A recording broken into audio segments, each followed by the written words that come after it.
It's your boy G with another T.A.P.P. Think about it, people proof. Yeah, it may not be the Super Bowl, but my doggone Lions are champions today. Okay, we all heard about the NBA canceling the games, baseball teams canceled games, soccer canceled game, tennis players canceled matches. The Lions did it the day before. They said, no. It's way too much wrong in our country, y'all, and it stops at the top. I'm so proud of my doggone Detroit Lions today. It's ridiculous. And I do feel that we will be Super Bowl champions in my lifetime. And I'm looking at this year, especially because of this. This is just too cool. Our country and across the globe. But within the National Football League, for example, the Detroit Lions canceled practice yesterday to protest the shooting of Jacob Blake by police in Kenosha, Wisconsin. They addressed reporters as a team in front of their building to deliver a message that they will be part of the change in the U.S. against police brutality. You're right. And I have more of my crew with me this week here. I'll be back with what Ryan says. I'll be right back. I don't watch this brother grow from a football player to an analyst, and he has become one of my favorites, most definitely. And I am 100% endorsing every single word this brother says right now. All understand that on the individual level, there are good people. Yeah, we know. You know, they're good white people, black people, Asian, Mexican. Like, we understand that. And then, and when Colin Kaepernick began his protest, it wasn't to fix a system that is broken. It was to try to change a system that works perfectly for the people it was built to work for. And when Doc Rivers is crying, that's fear, that's anger, that's hurt, and everything that he says is 100% true.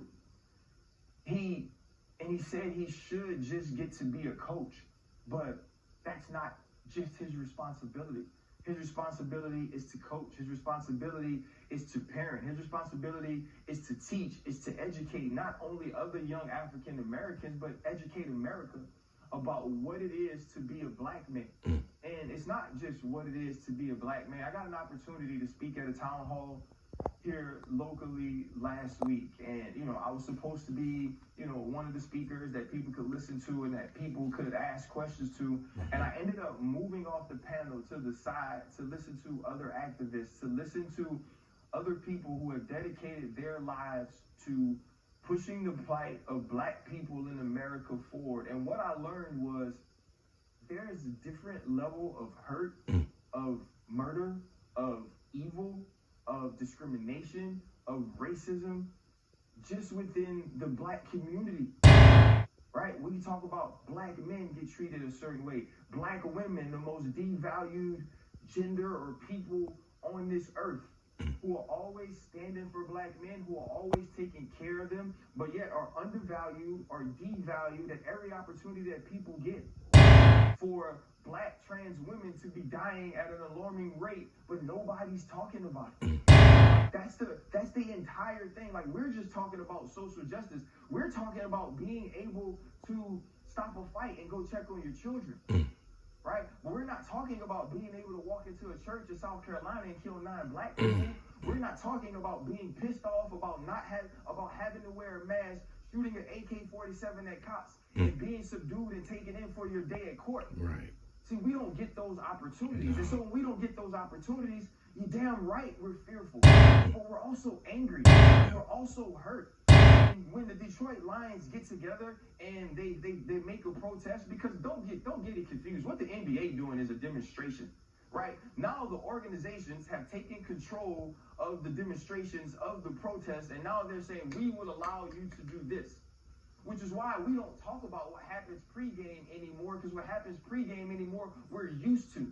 What happens pregame now is like, oh, okay, they can do this, y'all can do this, y'all can have this. The reason we're talking about what Doc Rivers did, because it was real, because it was from his heart. The reason we're talking about what the Detroit Lions did, because it was a step away from the normal, because the normal is black people getting shot and us continuing to live life. That's gonna change. That's the normal. The normal is me having this conversation I had with you guys about over and over and over. I don't know how many doggone interviews I did with people that was curious. What it was like to be a black father that had a black child who was dealing with being called the N-word, who was dealing with racism, who people were threatening to weaponize the police in hopes that people would stop killing black people, understand what's going on, and actually give some freaking help.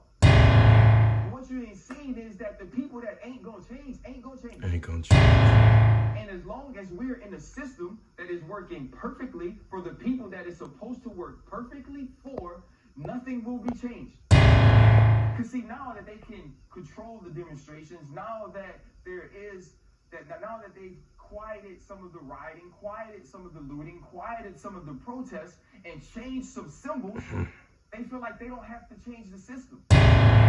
And because right now we're trying to figure out this election and we're trying to get people to vote and people to understand that their vote matters because it starts at the top. Right?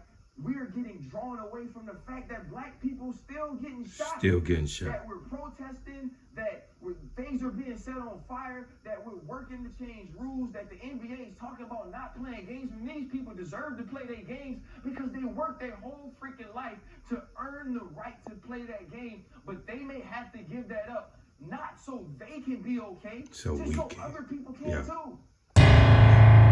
Vince talking about bringing his ID and bringing his phone. Vince Carter. Don't nobody care that he Vince Carter? To his mailbox. Because before he was Vince Carter, before he stuck his elbow in the rim, before he went between the legs and said it was over, he was born black, and that's not going to change. And I wanted to be calm. I wanted to sit here and let Kimberly talk, and let Dom talk, and let Greeny talk, and just let y'all understand and maybe bring some points and some facts and some issues that people could grasp and hold on to.